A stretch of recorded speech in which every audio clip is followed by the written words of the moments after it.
Soomaaliya waxaa soo badanaya tirada murashaxiinta ku dhawaaqaysa inay u tartamayaan madaxtinimada Soomaaliya si la mid ah sidaasi murashaxiinta ku dhawaaqay inay u tartamayaan tagada madaxweynaha Soomaaliya waxa ay wadaan olole kala duwan oo ka sameynayaan qaybaha kala duwan ee gobolada kala duwan ee Soomaaliya.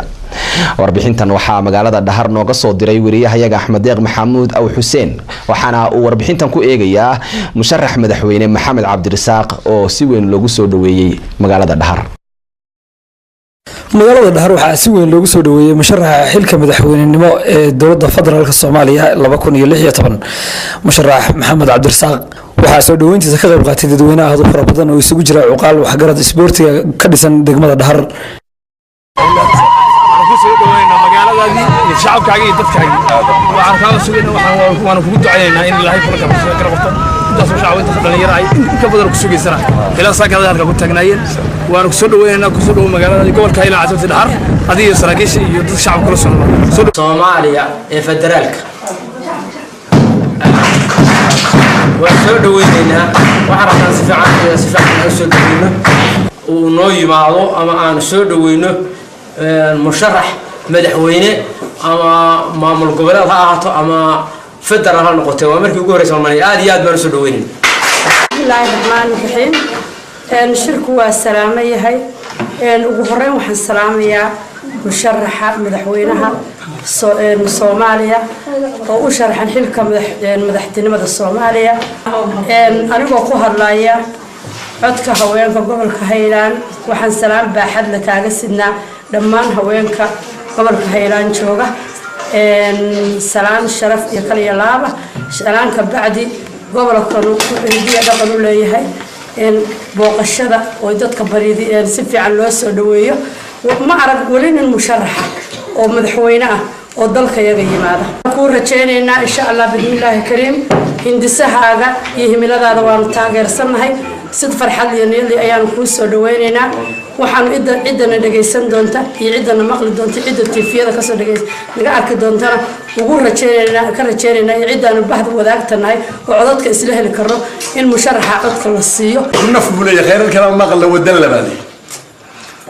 ragay hore inoo sheegayna waa garanayna maanta waxuma hayno warka faataxada ku daray in Ilaahay guuleeyo faatax ma waxaan kala ku sheegnay waxaan leeyahay si garanaysa ducada yar hada waana iyo hada hadhow xisho hada waxay leeyahay bal hada warfad وصوصا ويا شلي أنا عموي برا كل رجل نلتي يروح سوا كارجاري سنة أفكي وضياجة يو نحر أنا كوكيل بعد وقت يا جدود ده مع سندين وعن بسول وين يا نلن يا خير يا نحريس يا بني سوقنا وأنا السلام عليكم. تاجروا يا ما هن أنا بدوران إنه ماشي ماشي دور شيء تجينا لكن الدعاء لنا الله بري لنا إلهي أنا بري لنا أنت ومحمد مري ديجانك وبرشة ديجانك يدعينا والدنيم أهلنيم حكتنيم وعطوك كعبتان وإلهي بريسان والله بريسان. intaasi kadib musharaxa jagada madaxweynaha 2016 ee dowladda federaalka Maxamed Cabdirasaaq ayaa ka warbixiyay markii ugu horeysay uu soo gaaro deegaanadan oo maanta ugu dambeyntii marayay degmada Dhahar sheegana inuu aad ugu faraxsan yahay inuu soo gaaro degmada Dhahar. waa salaamaya xogeyaha degmada odayaasha haweenka gudoomiyaha ururka haweenka Faadmo dhammaantiin waa salaamantiin waxa ugu horeeya oo dowladnimada ay si fiican ugu shaqeynayaan inkastoo maanta fursadii ay jirto waxaan u arkaa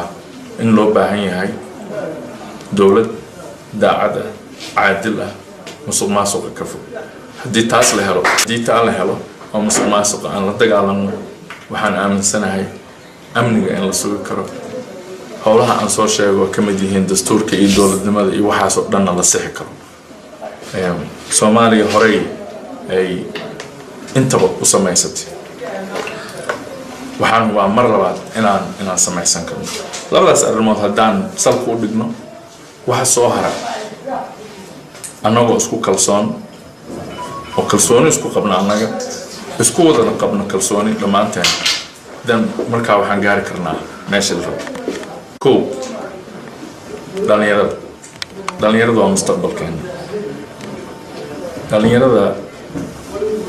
shakhsi ahaan ama qoys ahaan